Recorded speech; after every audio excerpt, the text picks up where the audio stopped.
ये कहानी है दो भिक्षुओं की। बौद्ध भिक्षु, जिसमें से एक बूढ़ा था और दूसरा युवा, दोनों शाम को गांव से भिक्षा मांगकर आश्रम लौट रहे थे। आश्रम से कुछ दूर पहाड़ से एक नदी बहती थी। वहीं पर एक जवान स्त्री खड़ी थी और उसे भी नदी पार करनी थी, लेकिन वह उसे पार करने में डर रही थी। वह उस नदी की गहराई से अनजान थी। तभी वहाँ से दोनों भिक्षु भी गुजर रहे थे। बूढ़ा भिक्षु आगे आगे चल रहा था। तभी उसकी नज़र उस स्त्री पर पड़ी। वह देखकर समझ गया था कि स्त्री को मदद चाहिए। उसने सोचा कि वह जाकर उसे नदी पार करा दे, लेकिन जैसे ही उसने उस स्त्री के हाथ को छुआ, उसके अंदर वर्षों की बसी वासना जग गई थी। स्त्री को छूते ही उसका कड़-कड़ कांपने लगा। उसने 30 साल से किसी स्त्री को छुआ तक नहीं था। उस स्त्री को छूने के नाम से ही उसके मन में कई तरह के ख्याल और वासना आ रही थी। तभी उसने सोचा कि छी, ये कैसी गंदी बात सोच ली। मेरी इतनी सालों की साधना भंग हो जाएगी। मुझे क्या मतलब, कोई नदी पार करे या न करे, मैं अपनी 30 वर्षों की साधना इस लड़की पर लगा दूं? बिल्कुल नहीं। ये सोच उसने आंखें बंद कर ली, लेकिन वो जवान स्त्री तो उसे आंखें बंद करने पर भी दिखाई दे रही थी, क्योंकि भिक्षु की सोई हुई वासना जाग गई थी।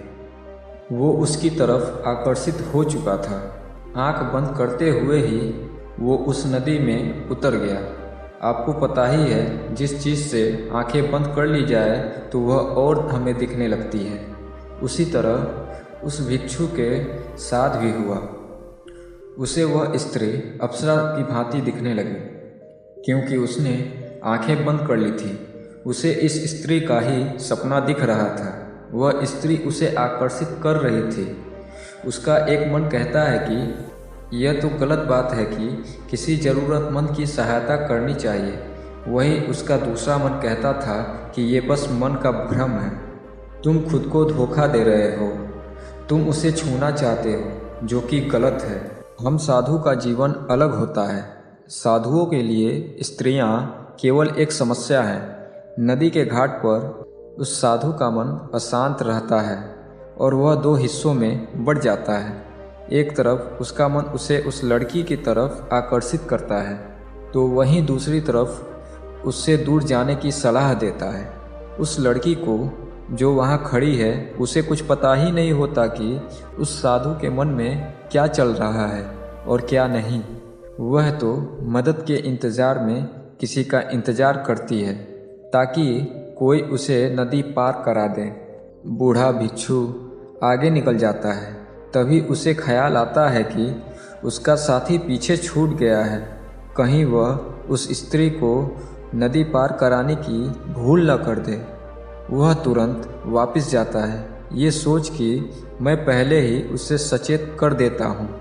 लेकिन जब वह वहाँ पहुँचता है, तब तक देर हो चुकी होती है।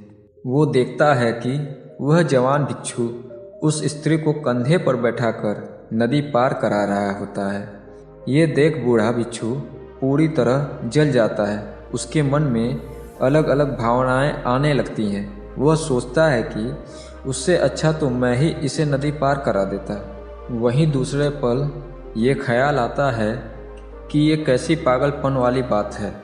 मैं उस औरत को अपने कंधों पर लूँ, 30 साल की अपनी साधना नष्ट करूँ? कभी नहीं।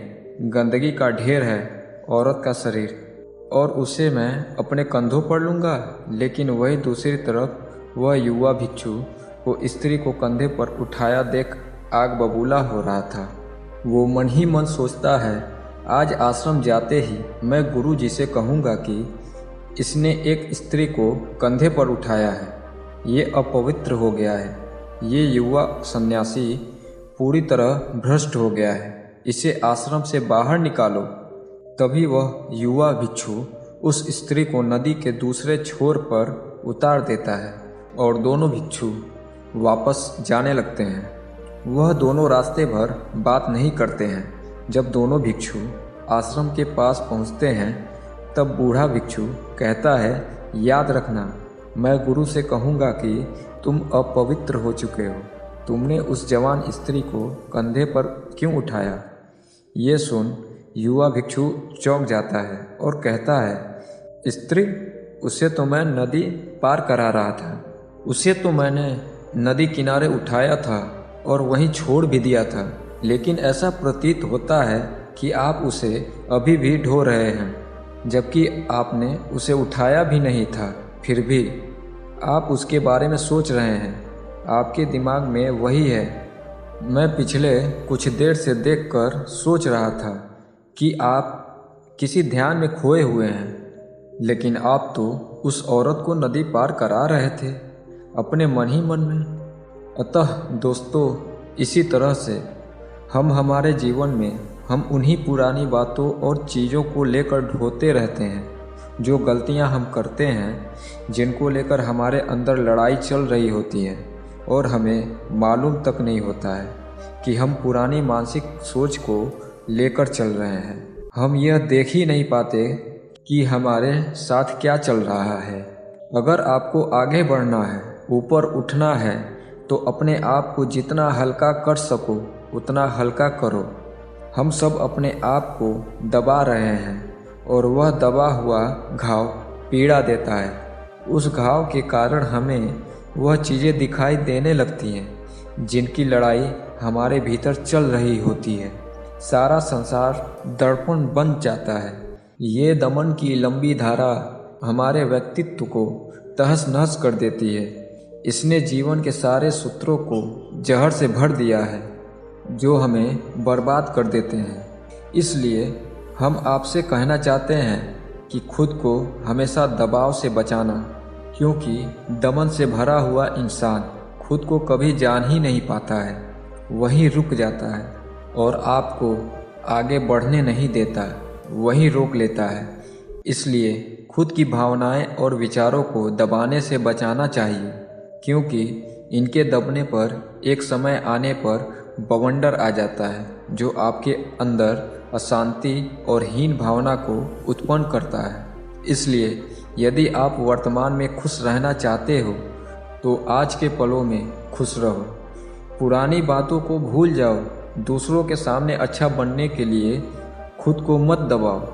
आप जैसे हैं वैसे बनकर रहें, क्योंकि आप वैसे ही अच्छे हो।